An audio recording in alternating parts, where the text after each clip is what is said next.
Alright, welcome back everyone. Today is Monday, November 11th, 2024, Veterans Day. Today I've got a special one here. I actually built this pistol last year.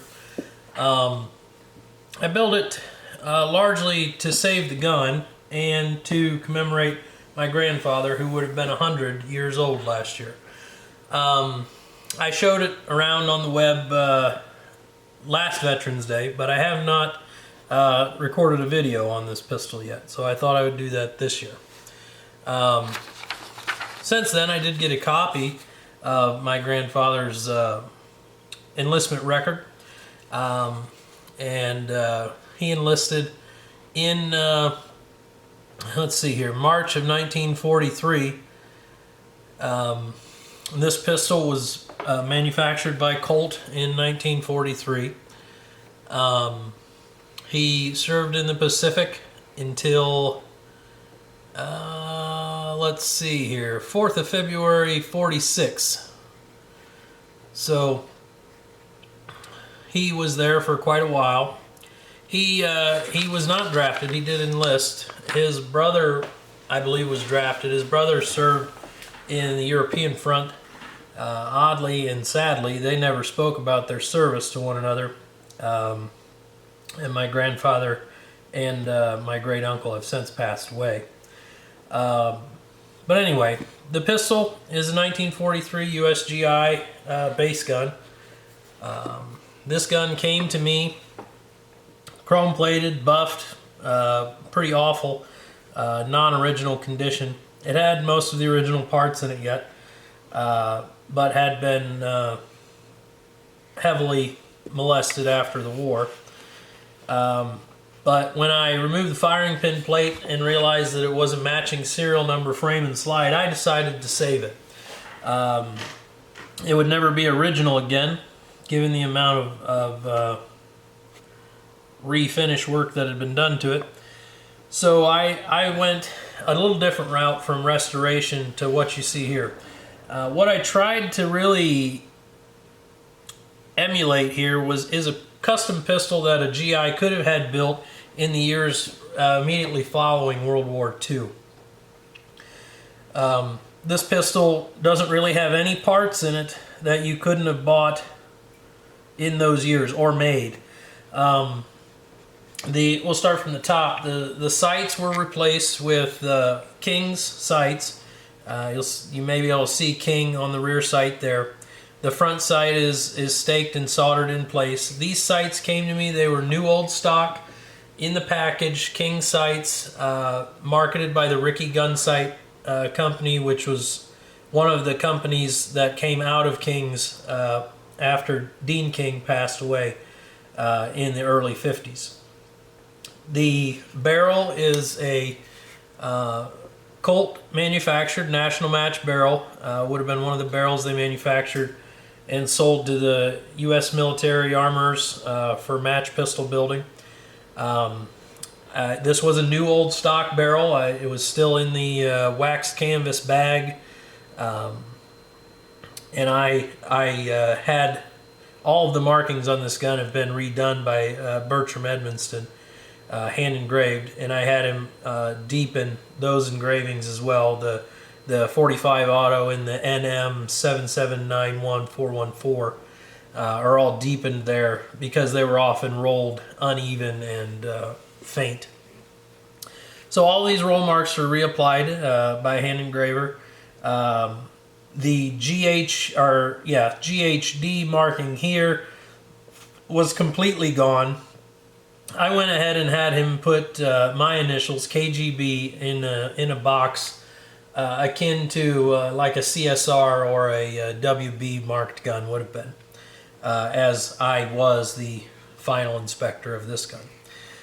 The bushing is a original national match bushing that I hard fit to the slide in the barrel. The hammer is a Colt period hammer. Trigger is a short milled checkered trigger. Slide stop is a Colt checkered slide stop. thumb safety is a Colt checkered nub thumb safety. So the same style of thumb safety that would have been on the gun, just refinished.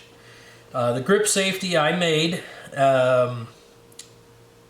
Again, I didn't want to go with a commercially produced grip safety. One, given the retro look of the gun, and two, I didn't really want to put anything on the gun that couldn't have been attained or made in the period, early post-war.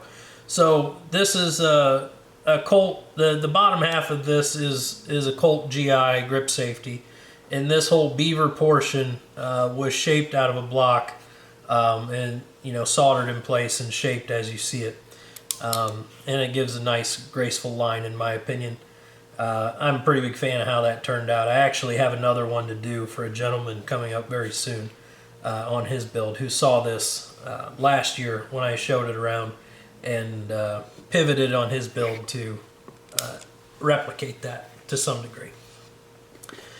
Other features on the gun, the finish is a turnbull finish. It's a carbonia blue, furnace blue, roughly replicating the pre-war bluing that Colt was famous for.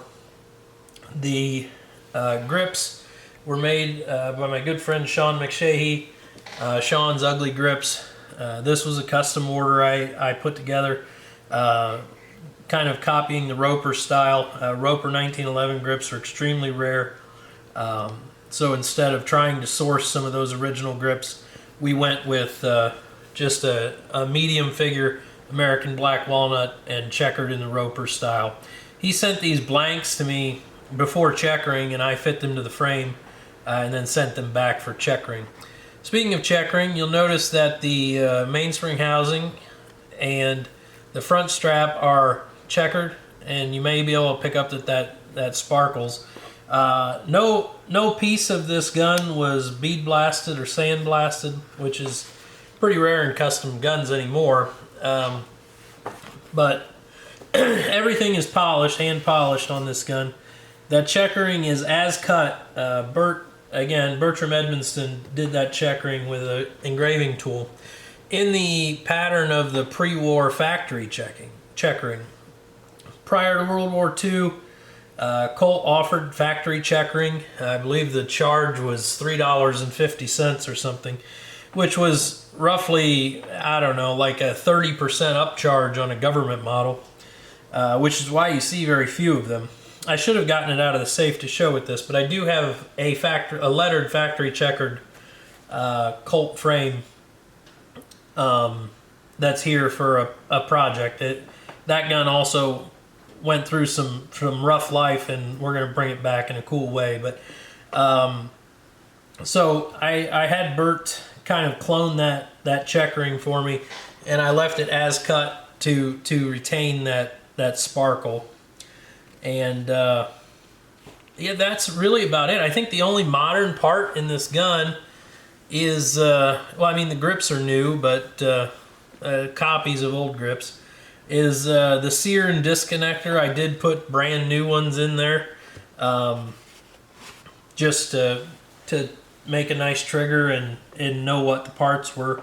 I could have easily used old forged Colt parts, but I chose to go with new parts on this. But yeah, other than the springs and the sear and disconnector, everything about this gun is period, so to speak. So hope you guys... Oh, and the magazines are another thing I wanted to mention. If you ever get a notion to polish and blue USGI magazines, don't. It's a huge pain. But I did 2 of them. I took the springs and followers out of an RS Little and a Risden magazine, and polished the bodies, polished the floor plates, fully polished them, and had those turnbull blued to match the gun. The gun was a pretty big undertaking, and time-wise. Obviously, it looks somewhat demure in feature set, but as I said, that really was all intentional to make this pistol sort of, excuse me, sort of looked like something that could have been built in the late 40s, early 50s. And being a 43, that being the year my grandfather enlisted, it's a gun that always will make me think of him, certainly. I hope you guys enjoyed it. I hope you have a blessed Veterans Day. They're the reason we get to do this fun stuff with guns, and they're certainly someone worthy of praise and thanks. Have a good day.